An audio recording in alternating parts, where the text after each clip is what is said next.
वायुमंडल की परतें पढ़ने वाले हैं। जब आप ये बात को ध्यान में समझिए अच्छे से कि यहाँ पर ये पृथ्वी है हमारी, पृथ्वी के चारों ओर 1600 किलोमीटर तक ऐसे एटमॉस्फेयर होता है, वायुमंडल पाया जाता है। कहाँ गई ये एटमॉस्फेयर या वायुमंडल पाया जाता है। वायुमंडल में आप देखेंगे कि ये 1600 किलोमीटर तक या कहीं कम कहीं ज़्यादा हो सकता है, ये गैसेस पाई जाती हैं। गैसेस माने बहुत तरह की वायु पाई जाती है। जो गैस भारी होती है, ठंडी होती है, जो गैस वो ठंडी वाली भारी होती है, वो नीचे के पास रहती है, पृथ्वी की सतह के पास रहती है, और जो गैस हल्की होती है वो ऊपर की ओर होती है। तो यहाँ हम वायुमंडल की परतों का चित्र देख रहे हैं। पहले वाला जो हमारा पृथ्वी की धरातल के निकट जो लेयर है या स्तर है वायुमंडल की जो परतें हैं, उनमें पहला नाम आता है क्षोभमंडल का, जिसको ट्रोपोस्फियर कहते हैं। ये 0 से लेकर 12 किलोमीटर तक होती है और इसमें सारी एक्टिविटीज होती है ह्यूमन बीइंग के लिए। इसीलिए एक प्रश्न आता है क्षोभमंडल मनुष्य के लिए क्यों महत्वपूर्ण है।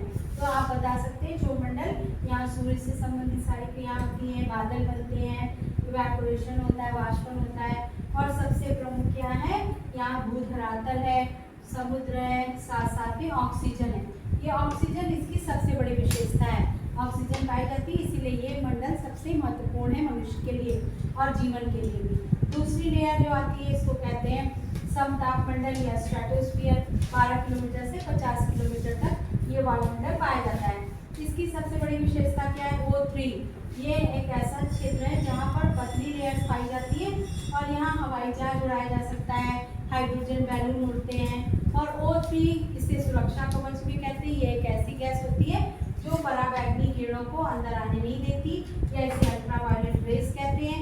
अगर ये अल्ट्रावायलेट रेस हमारे देश में आ गई, हमारे वायुमंडल में आ गई, इसको कहते हैं अल्ट्रावायलेट रेस। अल्ट्रावायलेट रेस के नाम से इसको जानते हैं।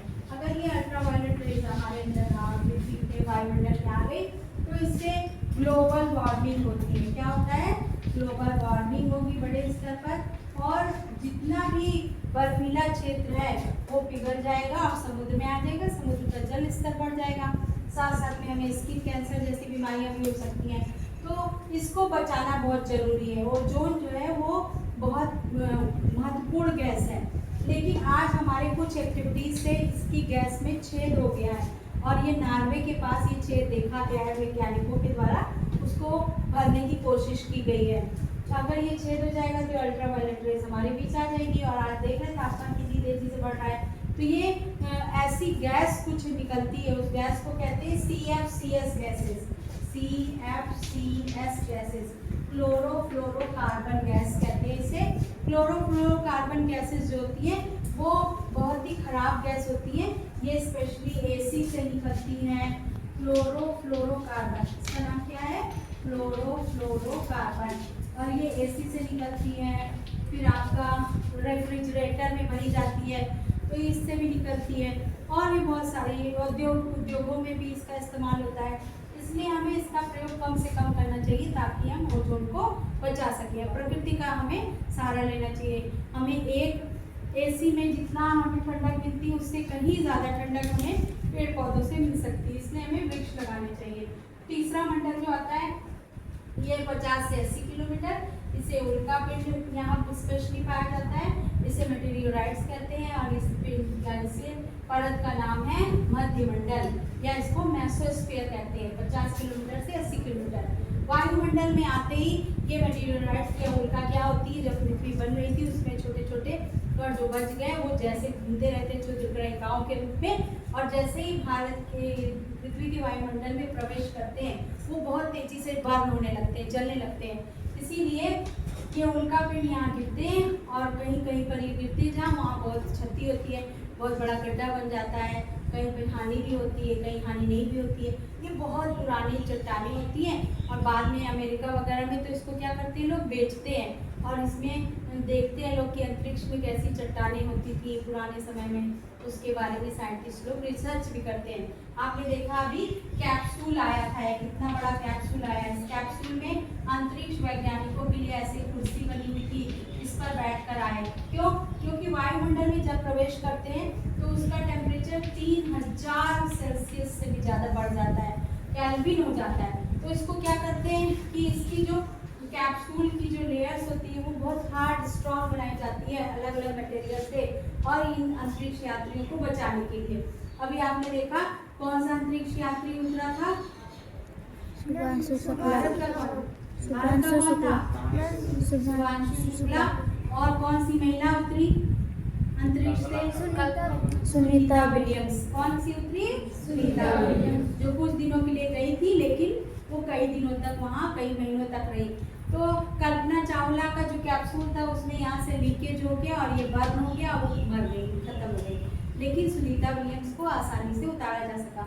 तो वायुमंडल ये तापमान को बहुत ज़्यादा यहाँ बढ़ा देता है, उनका भी मेटेरियलाइट्स। ठीक है, इसके बाद जो आता है इसको कहते हैं आयन मंडल या ये आयनोस्फीयर कहलाता है। इसे संचार तरंगें इसमें पाई जाती है।